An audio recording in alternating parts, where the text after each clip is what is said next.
जीवन में आगे बढ़ता है, ये सब चीज़ें उसके जीवन को पूरा ऑन अ होल इन्फ्लुएंस करती ही है और उसी हिसाब से उसका अपना एक बिहेवियर बन जाता है। हमने कल ये बात डिस्कस की थी कि बिहेवियर, मैं यहाँ लिख देती हूँ, behaviour is equals to F P and E, या फिर behaviour is equals to F life space. यानी बिहेवियर जो है वो किसका फंक्शन होगा? फंक्शन होगा पर्सन और एनवायरनमेंट का। हमारे एनवायरनमेंट में हमें बहुत सारे और भी लोग मिलेंगे और हम खुद भी हैं। या फिर बिहेवियर डिपेंड करेगा किसका फंक्शन होगा? लाइफ स्पेस का। और जैसा कि मैंने आपसे कहा, ये पूरा लाइफ स्पेस ही है। लाइफ स्पेस जिसको हम साइकोलॉजिकल स्पेस भी कहते हैं, जिसमें हमारा मनोविज्ञान बनता है, जिसमें हम बनते हैं, हमारा व्यक्तित्व बनता है। ठीक है, आई होप आपको ये सब बातें क्लियर हो गई होंगी। अगर नहीं क्लियर है तो पुराना एक लेक्चर आप चाहे तो देख सकते हैं। अब हमारे पास है मेन एलिमेंट्स। कौन कौन से ऐसे मेन एलिमेंट्स होते हैं जो फील्ड थ्योरी में होते हैं? तो सबसे पहली बात तो लाइफ स्पेस। अभी मैंने आपको बताया कि लाइफ स्पेस क्या होती है। ये है हमारा लाइफ स्पेस।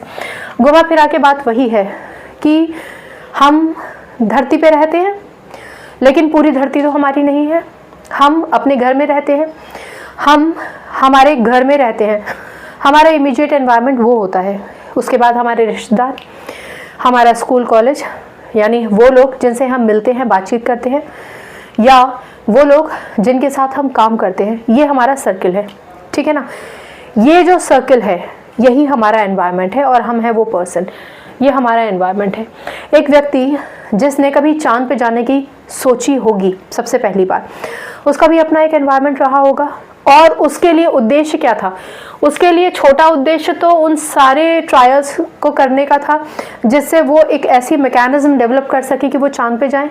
और अल्टीमेटली ये जो आपका फॉरेन हल है, फॉरेन हल ऑफ स्पेस बोलते हैं इसको, ये उनका बड़ा लक्ष्य रहा होगा। अब आपको बात समझ में आ गई होगी। तो हम कहाँ हैं? हम यहाँ हैं और ये हमारा जीवन है, ये हमारी पर्सनल नीड है। और हमारी जिंदगी हम कैसे बन जाएंगे वो सब कुछ डिपेंड करेगा कि हमारा एनवायरनमेंट क्या है, हमारी खुद की इंट्रिंसिक पावर्स क्या है या कमियां क्या हैं। हमारा जो एनवायरनमेंट है उनकी पावर क्या है, वो हमें पावर देते हैं, हमें ताकतवर बनाते हैं, या फिर वो हमें रोकने की कोशिश करते हैं। तो सबसे पहला एलिमेंट ही आपका लाइफ स्पेस है। दूसरा एलिमेंट है बैरियर।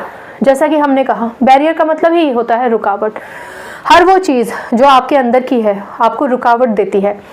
जैसा कि मैंने आपसे कहा, आप बहुत जल्दी परेशान हो जाते हैं, आप छोटी छोटी बातों को समस्या समझ लेते हैं। एक एग्जाम्पल लेते हैं, आपको बहुत ज़रूरी काम से आज तो अपना स्कूल या कॉलेज मिस नहीं करना है, या आपको